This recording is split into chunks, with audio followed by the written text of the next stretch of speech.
Welcome to the Insightful Player Podcast with your host, Chrissy Carew.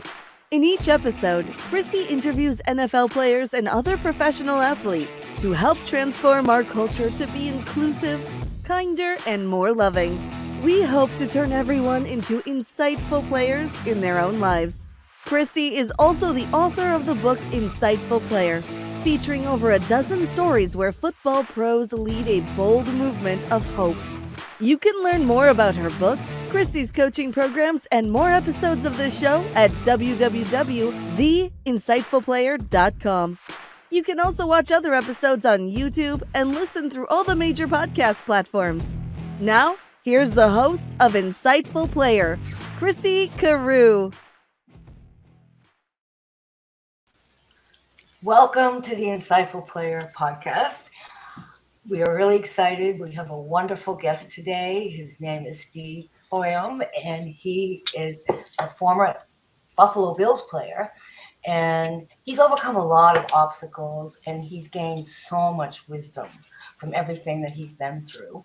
And he's a real inspiration to me and many others. And with the world the way it is right now, a lot of people are going through so many hard times, and humanity's at a really tough spot right now with so much violence and anger out there. So this is why we're doing this podcast. We want to shower you with inspiring stories of hope and encourage you to also pour more love into the world. So I'm so excited to have Steve with us today, and I'm going to let him tell you his amazing story. So welcome, Steve. Thank you, Chrissy. It's such an honor to be here today. Thank you for inviting me. Oh gosh, and it's so special to really have you. I've been a big fan for a long time. So we have a lot to talk about, and I thought maybe we could start off a little bit about your story and all the obstacles you overcame, starting in high school when you were shy and felt really uncomfortable at parties. Can you share that story with us, Steve? Sure. I think, I'm going to take a wild guess here and say that's a pretty common experience for a lot of kids in high school. I felt like I was the exception somehow, that whatever it was that I had was different than what everyone else was going through. I was involved with sports, and so I had groups of friends that were involved in athletics and friends on the academic side. I was involved in like National Honor Society and things like that. And some of these worlds didn't, especially in high school, it doesn't seem like there's a lot of overlap. So you're in, I found myself in different groups all the time, but just navigating that was uncomfortable for me. I didn't always feel like I fit in, in football, I might have been the tallest, but I didn't feel comfortable because maybe I wasn't the fastest, or I might have been the strongest, but I maybe couldn't do something else that wasn't what other people might have been able to do. So it was true for me there. That was really where I identified myself, and for a good chunk of my life as a football player. But the struggles that I had in that arena, definitely were common with the insecurities that I had in other places too. Yeah, you had quite the story, and I don't even know if I mentioned it in the introduction. Steve played at Stanford, and he also played with the Buffalo Bills. And you're right, and that happens with all of us, right? We focus on what we don't have versus what we have going for us. Mm-hmm. And especially in those teenage years where, gosh, that's so tough, and peer pressure is through the roof, isn't it? Right, right. So, yeah, thank you for sharing that. And you had picked up a habit back then that a lot of people can probably relate to. Do you want to share that about how you started the drinking? Sure. Well, I think, there's a lot of factors that enter into the equation of addiction and substance abuse. And I think genetically there was a predisposition for me that some family. When it came to alcohol, that was my drug of choice early on, and I always had this idea that that was kind of the secret to being seen as an adult in this world, or being something that fit in, on the family social side maybe, and then in other places too. So, if there was a party or a social gathering that had alcohol available, I was usually, would usually show up to that. If it didn't have alcohol available, that would be something that I would be uncomfortable being. And so my use of alcohol to kind of fit in really just started gradually escalating to abuse. And I wasn't really able to see it at that time. um, I think if you go back to when I had my first drink, um, you know was that a normal experience? I don't, looking back on that, no. I mean, it's not normal for a 14-year-old to get drunk, in my opinion. And so, that's where I started.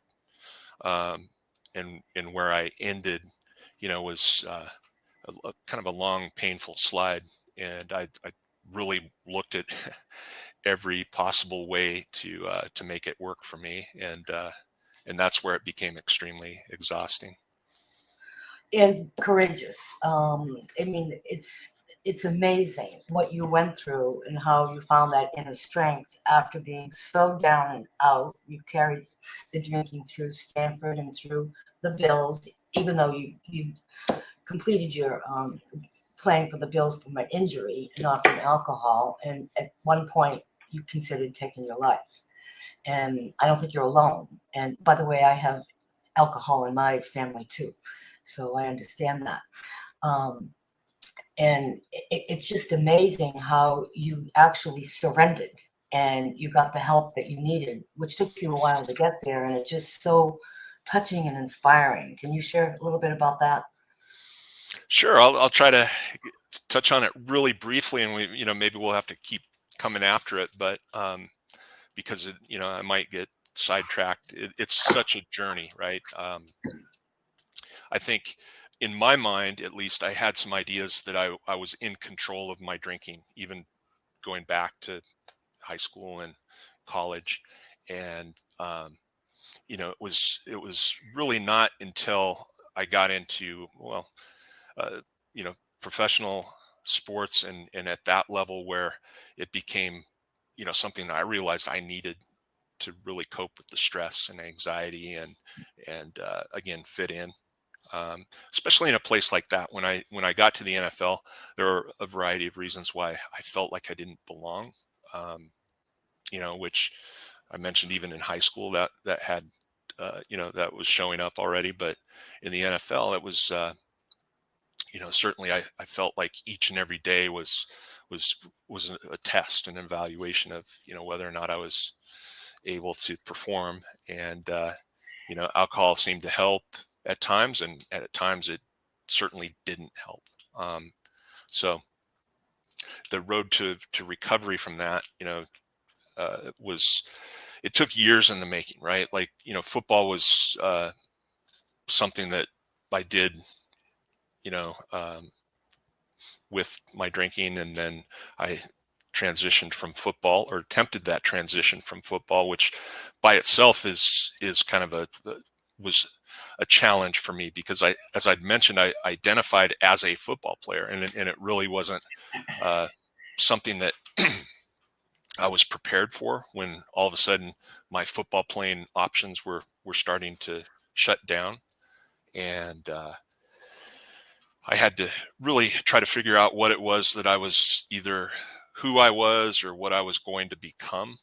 And that question kind of haunted me for quite a few years, actually, before I started getting more comfortable in my own skin. And you know it was in the process of a lot of painful confrontations with friends, family, people that cared about me.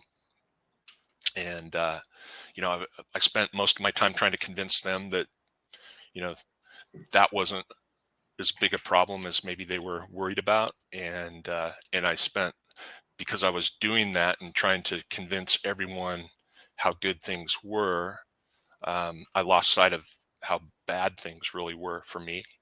And I was lucky, you might say, or I was really blessed to have some people in my life, or placed into my life, when I needed them, and that I actually had the ability to start to hear what they were saying, um, and just allow myself to kind of move forward into, a different life that didn't involve drinking. And So what do you think brought you to being able to hear them? What do you right. think? Um, I really,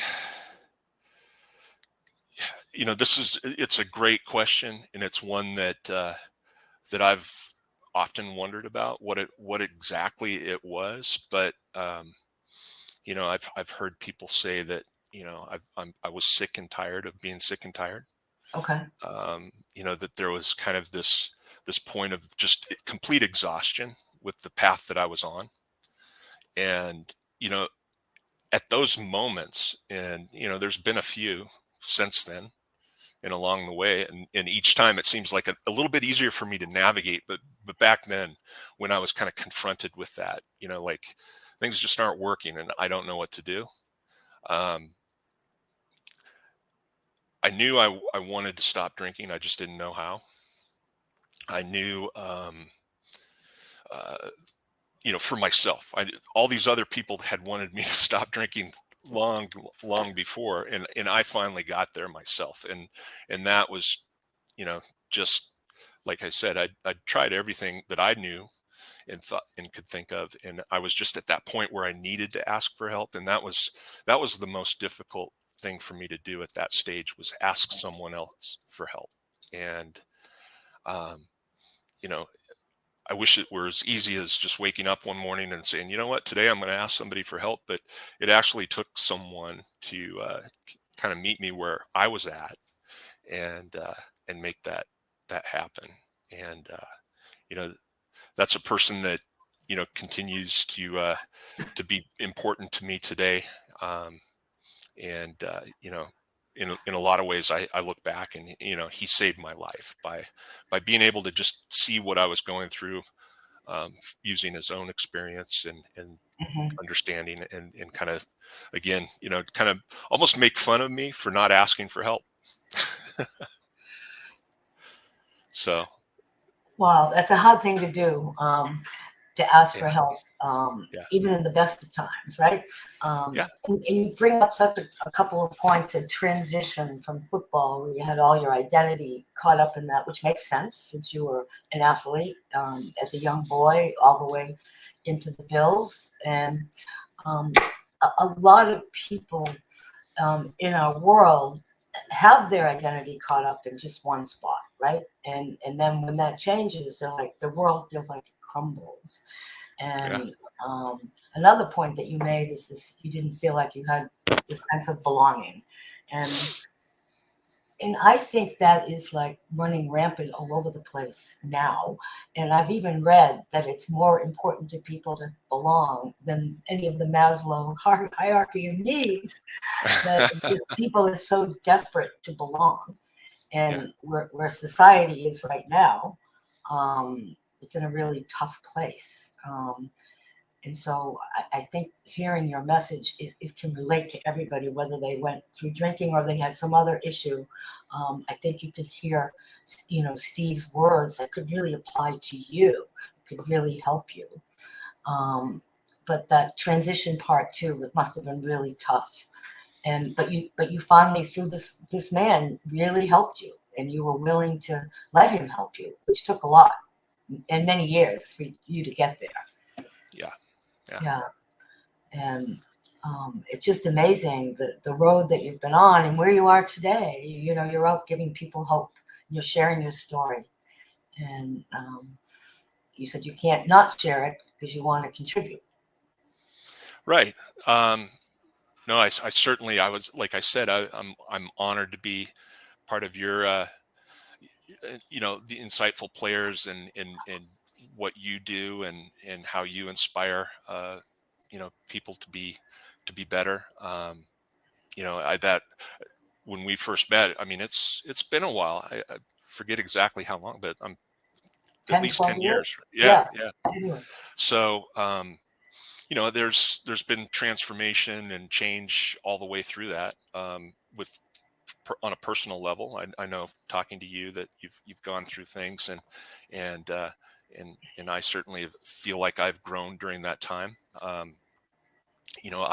think there was a point in my life where I really wanted to be more active in how I shared the message. Looking, you know, hunting down opportunities, and now I'm in a slightly different spot where I'm not trying to avoid those opportunities. I'm not maybe not seeking them out in the same way when I was where I was at then, but certainly I want it's really for me it's by sharing that experience that makes it valuable.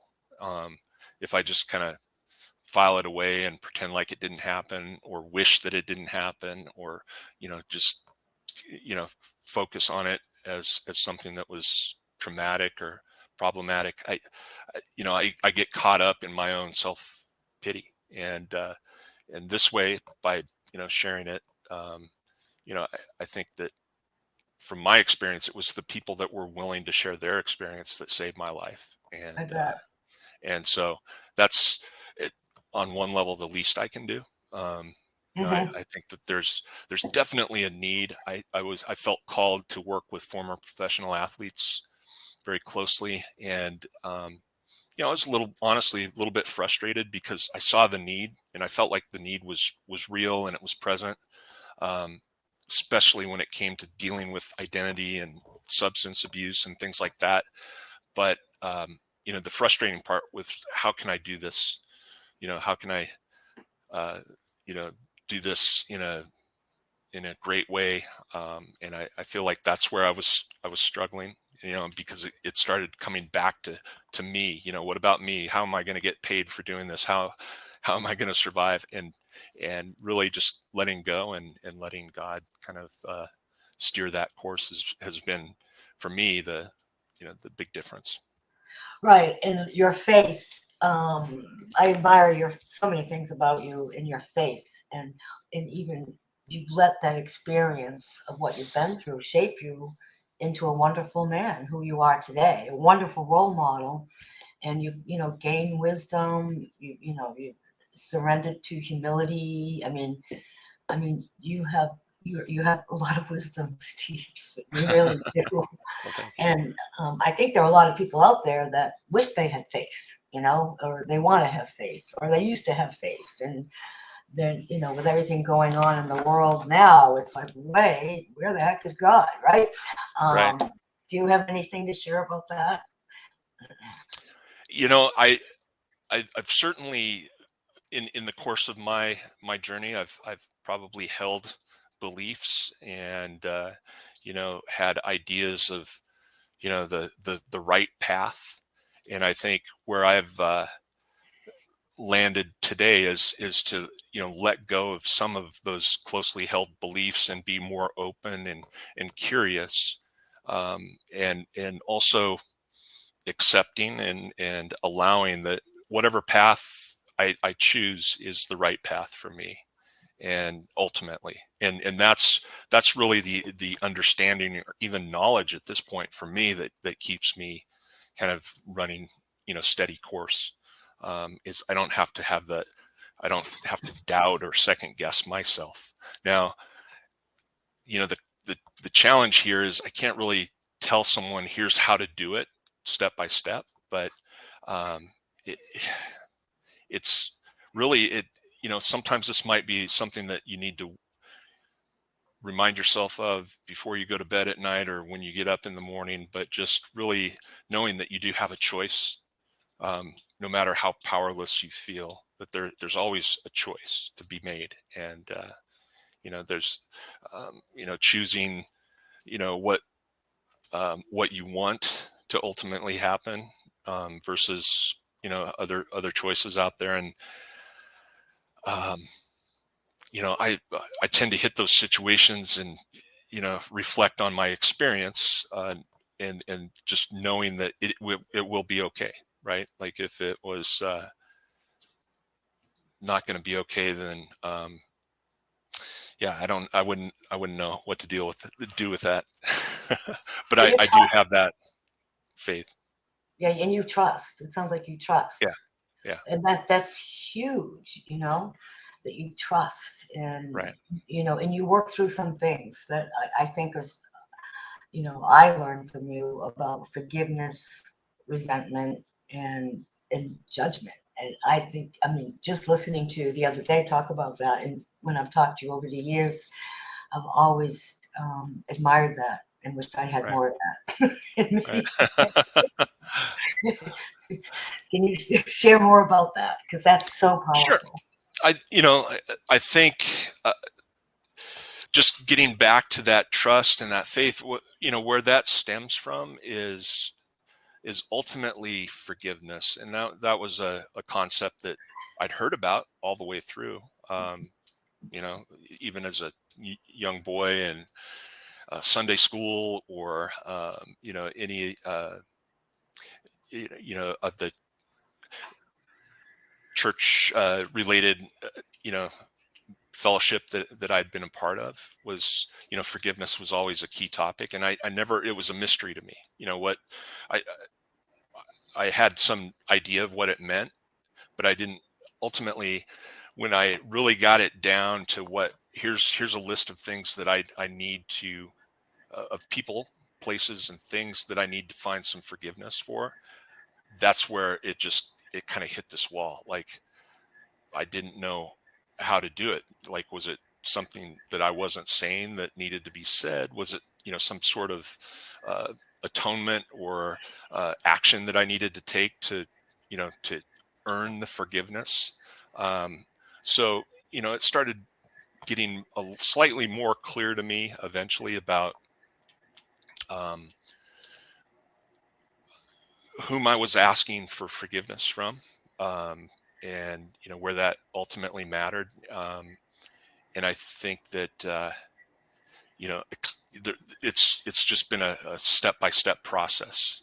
And at the time I was going through it, I didn't see it for what it was. But looking back, I would say that, the first step, just like for me, recovery meant that I needed to stop drinking alcohol. Right Right. now, does not drinking automatically bring everything that I wanted into my life? No. It's really kind of that first step that opens up the doors of, what's possible. And and I started seeing around me, what other people were doing. I could leverage what they had experienced. And the more I was kind of plugged into that world, and started working with people that I wanted to be like, it became easier for me to kind of, keep pushing ahead, and learning, and really getting clear on what I wanted. And what I wanted, required that I be able to forgive other people, and ultimately, find that forgiveness for myself. And it kind of, I think I'd mentioned this before, but in the Lord's Prayer, right, it says, forgive our sins as we forgive those who sin against us or trespass against us, right? Like, Right. that's, um, so I was realizing that, you know, I wasn't going to find the forgiveness that I wanted from God unless I was, freely and capable of forgiving those around me, and where I felt offended. And for those people that were exceptionally tough to forgive, did you do it for yourself, or how? What was your Yeah. thinking there? Yeah. So, um, it, some experiences in life are, unique. I'm trying to find one that, could be universal. But yeah, there are people who have done some things, or were, that, from my perspective, were, hurtful, no question, right? And so, the choice to try to forgive or to even contemplate forgiving those people was really something that stemmed from allowing God to be part in work in my life, right?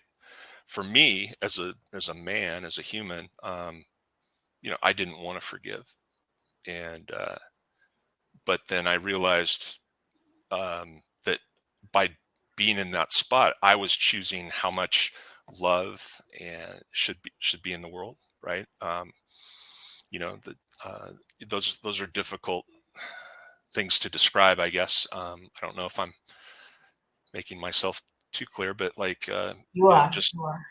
just wanting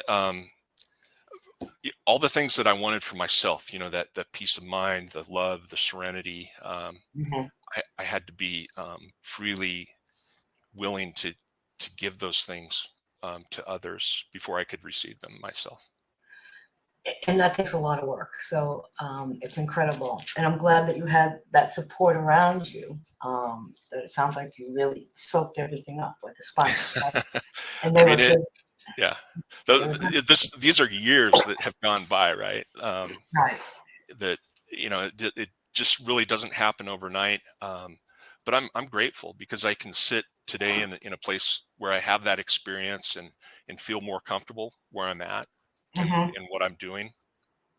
And again, by being willing to talk about it and to share it, um, that to me that just is further reinforces the idea that this is my life's purpose, and that all these things, whether I thought they were good or thought they were bad or the worst thing that could ever happen, they were really gifts that God had given me. And uh, and to me, it's a daily choice of what to do with those gifts. I mean, yeah, I mean, and just talking to you about judgment too, that's another one. Right. And that's something I have to work really hard on, especially with our culture and the craziness and the white supremacists and all this violence. I mean, how do you get beyond that? I mean, that is like, it's like, takes my breath away. It just, Right. I think, I'd heard it, I was told that it's okay to judge, just don't condemn somebody. that's a good distinction. Yeah. Yeah, that's a very good distinction. So I remind myself of that a lot because I do find myself in judgment. I mean, that Mhm, doesn't go away, I don't think, but it gets mhm. easier. Just like I had mentioned, those kind of decision points where I have to decide, do I want to end it right now, or do I want to keep going and write a chapter that's even more amazing later on? Like kind of finding the strength and the desire to keep moving ahead. Um, so those all those things continue to happen throughout life, but just having the words, having the ideas of what to do, and that experience is really the golden part for me right now. And I hope that if people are out there finding themselves in a situation where they're thinking about this is the worst thing that could ever happen, or I don't know how I can go on, that those are opportunities to ask God for help. I mean, that God is always the right place to start, and He Right. puts people in your life that will help. And it was transformational for you, put you on Yeah, purpose. And it, yeah. and it can be transformational for all of you as well. Um, but if you take a class, I mean, teach a class, I'll take it. Okay. Yeah, especially with maybe the maybe we can do something someday. that'd be fun. That would be fun.